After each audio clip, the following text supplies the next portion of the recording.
go. CBR. CBR? Yeah. Alright, so sorry, I just got done running.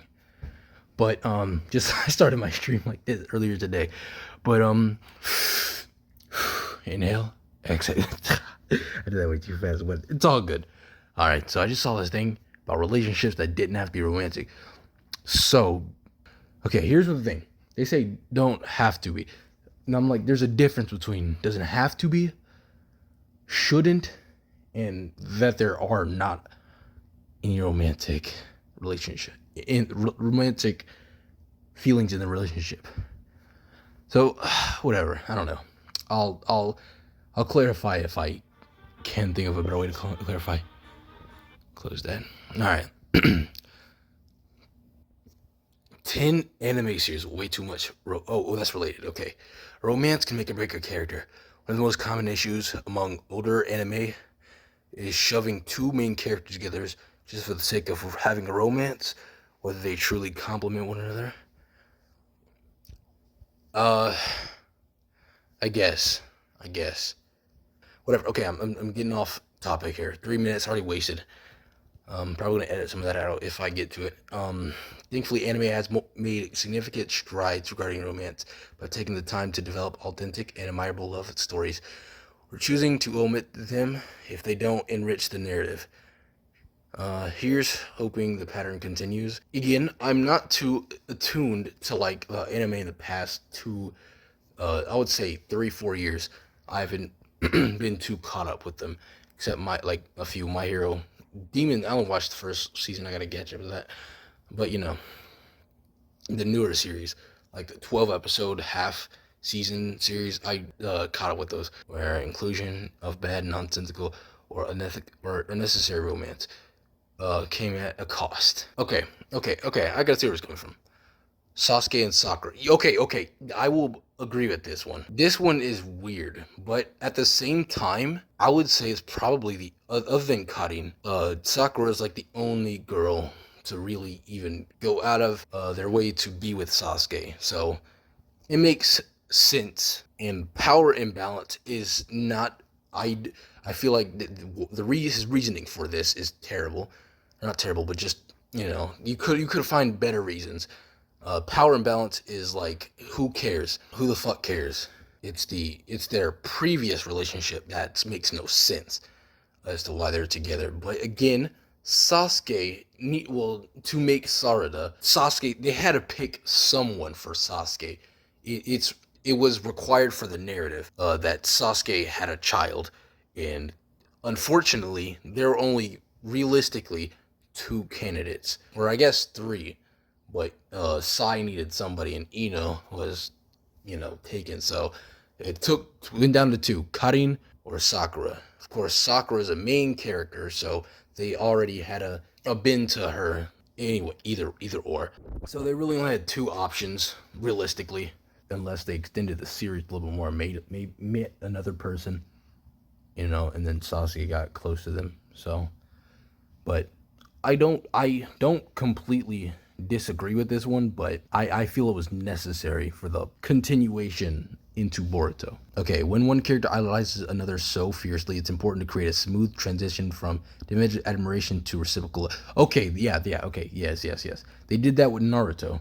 They fleshed it out in the last. So they had a somewhat similar, at least Naruto didn't fucking try to kill Hinata like fucking 10 times. So, alright, okay, sadly, Sasuke and Sakura skipped such careful development. Yeah, they could have fleshed it out a little bit more. I don't know if it's in a manga or maybe it's called a Gaiden, I believe. I don't know if it's in a Gaiden story of him or something, but whatever. Over the course of Naruto, Sakura behaved like a obsessive fangirl towards Sasuke, desperately seeking his approval, while he hardly offered her any concern. Yes, okay. Even after sharing a bed together, Sasuke even after they fucked, bro, Sasuke still fucked off to Europe. he fucked and then left. I'm saying that is truly crazy. It would have made sense if he came back a few times a month, maybe one or twice a month, just to say, hey baby, I'm still here. But nah, it's kind of hinted toward he doesn't come home like at all. unless Naruto calls him. I mean, of course, and now that he has to, now he's training Boruto, I expect to see him a lot more often. And now also, the Rinnegan was another major reason to keep him from the village. Now that he doesn't have that, apparently, I guess, that reason is no longer in play. We're probably going to see a lot more Sasuke. Even when the series started, we still see quite a bit of Sasuke. Whatever. Okay. Learn being nurture a child. Moreover, his return rather than justifiable rage in confront Sakura fainted on the spot. Yeah, I'm saying, damn, dude. That would be the dream for any dude. Just like after fucking ages, there are girls just like, oh, baby, you're back. Oh, he just waits for him. That's the dream. I'm telling you right now.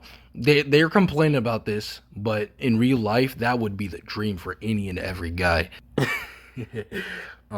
As paired up with someone who valued her. Let's be honest, Lee's the only person that cared about her to a degree where it's like that it could turn into some romantic. Of course, Naruto was always planned to be with Hinata. That was revealed right from the beginning. It was revealed like Kishimoto. I remember Kishimoto always intended for Sakura to be or Hinata to be the thing. So Sakura was never even considered at all. Well, yeah, he was considered for a bit, thanks to his wife, but he stuck to his initial plan.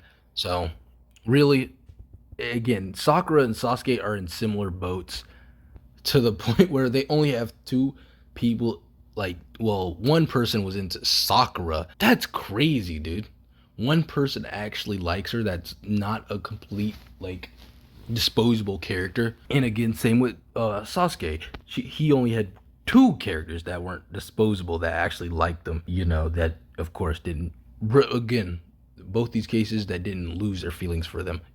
So they didn't really have too many options. Yuki and Vampire Knight, isn't this the main girl and then that vampire guy? I'll try to remember it as best as I can. So yeah, this one, I understand why he says it's trash, but like it was, I'll give it the benefit of the doubt, say it was necessary for Boruto to be a show. This one, it turns out to be some incest shit, which I don't mind. It's completely normal. I mean, it's not anymore. Again, the past, it was very normal. In fact, it was extremely encouraged back in the day. Keep the blood pure. No one can deny. Let me read this first before I, try to make sense of it. All right. Try to remember stuff. The thrill of riveting love triangle. However, once it becomes evident that two of the three persons are blood related, all tension comes to a screeching halt. Although, although the specifics became more convoluted as Vampire Knight progressed, the truth remains that Yuki Cross is the young sister of the vampire. That said, Yuki and Kaname's relationship evolved into from innocent to sinisterly suggestive. Devoted fans of the series felt more than just conflicted, regardless if their feelings were mutual. You see, okay, again, this is like, I respect that because this takes place, I believe it takes place like when it's still like a very accepted thing. And plus, especially with vampires, you want to, like, when it comes to monsters, like a lot of things, they're like pure bloods. So how else are you gonna get a pure blood outside of incest related shit? So I will completely disagree with this one. This was the plan from the beginning anyway. They had to get married. He was protecting her. The other guy, the third guy, the one that of course I prefer, the twin eater. I forgot. No. It's like usually the one twin, the other twin or something in the womb, but they both came out. So he was, I don't know, I forgot the exact thing, but the blonde, not the blonde, but the white hair guy, that guy was badass. Let's not get it twisted. And then he was like half vampire or something. That was cool. Of course, I would prefer the other guy, but I disagree with this one. Kirishima and Kaneki. Was that her name? I don't remember it being. Kaneki were trapped in trauma. I disagree with this one. That's a very valid reason. That's a very valid reason to stick together and form a contract to be with each other. That means they understand each other, like on a deeper level than most would. Perhaps the biggest red flag for an unbalanced relationship is gradual subjugation of both parties. At the beginning of Tokyo Ghoul, Kirishima, I don't remember that bringing her name. Envy his privilege to live both as a human and ghoul. What? That's understandable. She doesn't know. She's a ghoul. She doesn't understand. She wants to understand or wants to live like that. But this guy just got it so easily because some dude decided to implant a ghoul's organs inside of a human for no fucking reason. I mean, well, we know who it was. It was planned from the beginning, I think, as well. However, the two grew closer. Kirishima developed an instinct to protect Kaneki, inspired by his soft and thoughtful nature that was so unlike her own. Unfortunately, they got more intimately involved. Kirishima's role downgraded from a strong, decisive protector to one of submission. Effectively, communicate with him. Okay. I don't see the problem with this one. I'll agree with I don't like that they fodderized her, but I agree. I mean, like, yeah, the dude. I don't know how the half ghoul turned out to be the strongest one, but fuck me. But this is natural. The dude becomes strong. The girl's attracted to the strong guy. What's the problem? What's the problem? There's no issue with that one either. This is a romantic relationship. I don't know. If it's a manga thing, I don't want to read it, and I don't want to spoil it for myself. Well, I'm not going to read the manga, so I might as well. No, because I have nothing to say about it, because I don't know. Except he's kind of with eyes open. Oh, yeah, the assassination classroom. I agree. It's unnecessary for the plot itself. From the start, it was obvious that Kaino and Nagisa were doomed to be friends without any without any of the benefits. She was a great moral support to Nagisa. I will agree though. It did just happen out of nowhere. Wait, no. I think she always kind of had a thing for him. Like, well, it developed for her, but he didn't feel anything, and then so everyone knew that or something. I forgot how it went, but I think everyone knew that. So it's like, hey, kiss her or something. Shit, I forgot again. Do not quote me. I forgot completely. But she kissed her while she was rampaging, and then she calmed down. Of course, all of it works. But I'll agree with it. Excuse the flustered thoughts. It's almost that she was the cause of none of them. In the end, Kaino's affection for Nagisa serves the purpose, allowing him to expunge her rampage. Via kissing, episode 37. Nevertheless, the general impression is that their one-sided romance was primarily forged as the fuel for that hilarious yet cringe. Yeah, okay, I'll give that one to him 100%. Yeah, he was kind of there. It was there for that cringe moment. Yeah, the always done. Better Than Lovers, Maki. I do not know this. I have not seen this, so I will skip it. Again, I'm gonna skip the ones that I do not know. I don't know this one either. Okay. This one was one of the ones I was looking forward to. I just want to hear what these guys to say with this one. Alright. Yanking the romance out of Yuki and Yuno's relationship is a hot take. Still, one has to seriously consider the fact that the second reincarnation of Yuki didn't have to fall for Yuno after everything she'd done. From kidnapping Yuki to lying about godhood, granting him the ability to revive his loved ones. Their love story implies that obsession justifies manipulation. Yuki would have been a more ingenious protagonist if he strictly used her as a means for survival. Yuno maintained her throne as the most iconic yandere. Damn, I forgot which one was which. He would imperialist, codependent, plus future diary would have fit differently if Yuki created the next universe. I will admit, she was stupid by just making it into a loop. But I wouldn't necessarily put it on the list. I would have said it was a fucked up relationship. That's just me, but I feel like it's a very good story. She had an ill mind. She liked the guy so much that she killed him so they could restart over so she could spend more time with him. She didn't care how the time was spent. If anything, I find that poetic. I'm joking. But again, the dynamic was crazy, of course, but I wouldn't necessarily include it on the list based on the title. That didn't have to be romantic. No, this had to have been romantic for it to work out. That is literally the only way it would have worked out. This one, I disagree with this one. This one needs to be taken off the list.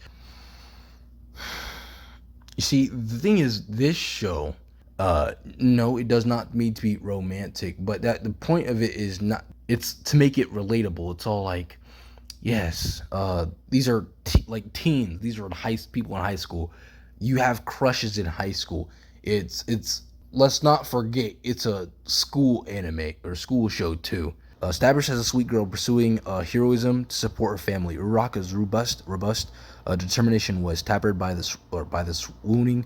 The moment Oyama suggested that she liked Deku, Uraka eventually reset her priorities, but it's a shame that Deku was never distracted by his affection for her. 2 seasons worth of opportunities to showcase Uraka's potential and pathetic savior. Engrossing connection with Toga warrants being more center stage. Both girls rooted in unconditional love while rivaling each other. Definitions of morality. Throughout My Hero Academia, Uraka's storyline looking for the hero, a theme that could easily be conveyed through friendship with their peers without diminishing. Okay, true. It's not necessary for the narrative. Let's be honest, there's a lot of shit that is unnecessary for narrative. You can't have this one. You can't have this. Like this one. This one and Sasuke and Sakura are like on the list for like completely opposite like you can't have both on. This one has nothing to do with the story, but it's a relationship, a romance that makes perfect sense on why it's there. And I shouldn't say romance. I should say crush. They're crushing on each other. It's to keep the reader interested, of course. It's like, will they get together? It's like a little it's like a subplot. Yeah, you're there for the main story, but romance is another big thing. Is why fiction is pretty nice, why stories are appealing, but it's relatable. It's like, hey, you both are working for the same goals. She's in it to save her parents. He's in it, well, he just wants to be a hero, to save people. She's a girl. She's going to have these feelings. It's natural. If anything, I would find it weird if no feelings were conveyed, like if they were grown adults. I would understand, the no feelings being developed. I would understand that. But these are children. This is naturally when this shit happens. Okay, either they need to keep this one on the list and take all the ones that require the romance for the plot, or they need to take the ones that make perfect sense, that aren't necessary. We know why she's attracted to him. They're working at everything together. They complement each other. We've already seen them work together. And they work flawlessly. I don't see the problem why this shit's on the list. This does not deserve the list. Whoever wrote this, you're stupid. I'd give this list, I'll give it 1, 2, 3, 4, 5. So I'll give it a 50%. I'll give it a 50% because I feel this one is not completely necessary, but I believe it's necessary. I believe it's necessary to be a pleasant show. I believe it's necessary. This one is necessary because if there's no romance in it, right, the show wouldn't have fucking existed in the first place. It's a love story at its core. It's a fucked up love story, but it's a love story nonetheless. It's like it tickles a different fantasy or whatever, or it shows the darker side of love. Just like ReZero, like you see reincarnation, like isekais, you see the light side of it, where it's like, hey, I'm having fun and shit, and you see ReZero, where it's all like he keeps respawning, and it's like, fuck, this is a nightmare. So it's just two sides. It's two sides of a coin. That's why I would argue that shouldn't be on there. That's cringe. Yeah, that's cringe. I have no clue what the fuck they're talking about. Chapter 377. Okay, so that's okay. That's a romance, apparently. Um, I mean, they're I don't know. It's two guys. It's two guys that are assassins. It's not needed, I guess, but I don't know. I don't know. I'm gonna just give it to them. I'm gonna give it to them. I'm gonna give it to them. Again, this is like a similar. This see this one again. No, it's like the same with My Hero. The My Hero one. This one, Tokyo Ghoul and My Hero's scenarios are similar. It's no, it's not completely necessary for the narrative, but it's natural. It comes naturally. It's expected. If anything, it would be weird if there was no romantic development between them. That would be weird. This one, again, this is like another spin on romance. It's like it's like a different thing, and if anything, this is more of a glimpse into the past. This was normal for the longest period of time. I'm telling you right now, you went back 50 fucking years, no one would have found this weird. This is the one that I'm on the edge. Like you could easily argue why it should be on this or why it shouldn't be on the list. This one's a little bit more difficult to deal with. But all right, that's my take on the 9 anime relationships that didn't have to be romantic. Uh Either they need to change the lineup or they need to change the title. So, that's my take on it. All right. Bye guys. Go on and get